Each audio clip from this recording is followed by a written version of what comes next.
Welcome to beautiful Bucharest, home to some stunning architecture, lots of history, and the 2019 World Arabian Horseracing Conference. There's over 300 delegates here from more than 20 countries, and that means plenty to discuss.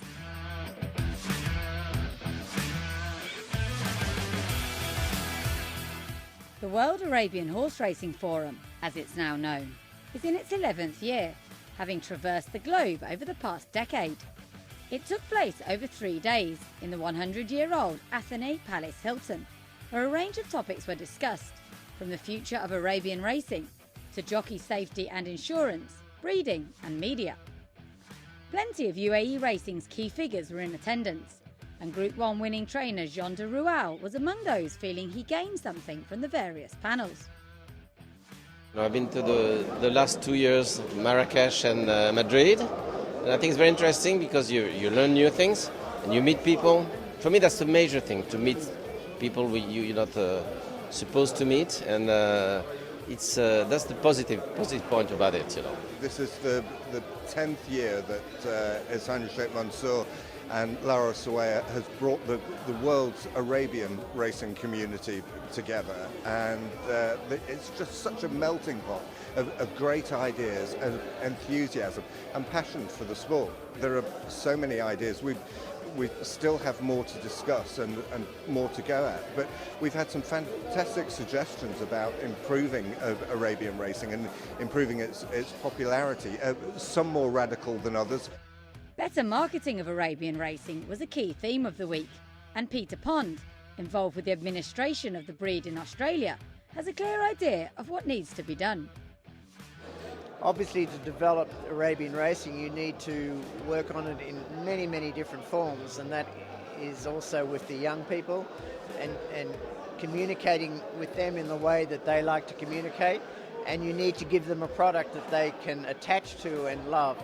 So that means maybe highlighting individual people as several celebrities, and also giving them some horses that are famous and winning in relation to Arabian racing, and giving them some personal sort of something to attach themselves to in their particular regions.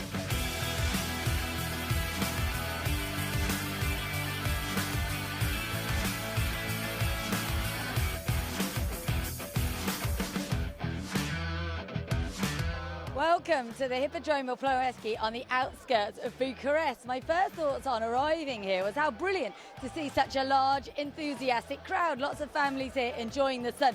It is free entry, which probably goes a long way to explain it, but all the same, a really nice atmosphere here. Their primary fare is the trotting racing, so we've got plenty of that to enjoy. But of course, the reason we're here is for the Sheikh Mansoor Festival. There's 3 races for them, a ladies race, an apprentice race, and we start with a pony race, already causing a great deal of intrigue. Racing in Romania returned just last year, after a near 60-year break. Originally established in 1968, the Ploiești track was rebuilt in 2014 and now holds weekly meetings. While harness racing makes up the bulk of the action on the inner dirt course, they also stage a handful of flat races on turf, helped along by the Sheikh Mansoor Festival, who made an initial visit here in 2018. With an enthusiastic crowd of around 10,000 filling up all of the available grandstand space, the visitors were suitably impressed. This is a super race course. It's not that old.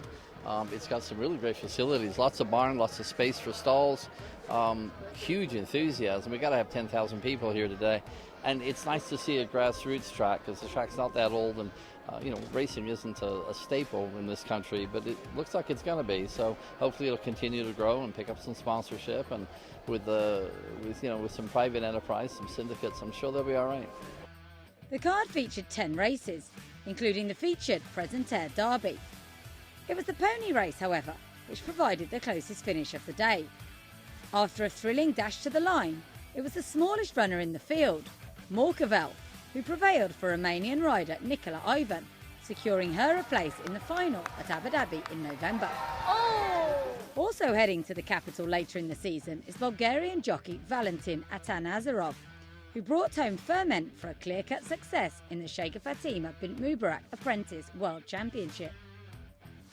Purebred Arabians have the capacity to shock and delight in equal measure, and both were on display in the ladies' race. A field of 4 was reduced to just 2 when one refused to load and one dislodged his jockey at the start. For winning rider Alison Deniel, however, it was a case of keeping out of trouble, as she steered Nordica to a comfortable success over Shildri Strand, riding Hesna Sultan. I was lucky enough to ride for somebody that actually knew what they were doing, told me exactly how to ride him, and unfortunately there was a bit of a disaster at the start. One didn't go in, we lost one at the start, but the little horse is as genuine as they come and just galloped all the way to the line. I didn't really have to do very much. One delighted jockey then, and an interested crowd who will hopefully support the continuation of Arabian racing in Romania. The next World International Arabian Horse Racing Forum will take place in its birthplace, Abu Dhabi, in November 2020.